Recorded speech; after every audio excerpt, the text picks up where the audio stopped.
Mashinalarning magaziniga keldim. Menga mana telefonni yaxshi deb sotishuvdi.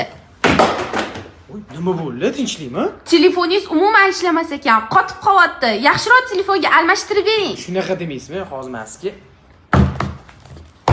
Mana, umuman qotmasdan ishlaydigan telefon.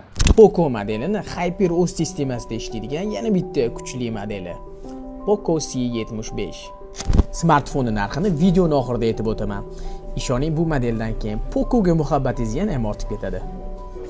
Samsungda даже 25 vatli galovka chiqmaydi.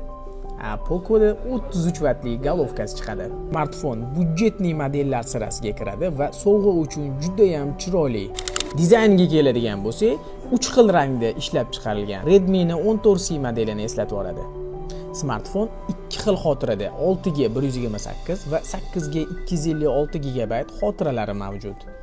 Smartfon anchagina katta, 608 dyumda. Akkumulyatorini naqd 1,5-2 kunga yetkazsangiz bo'ladi.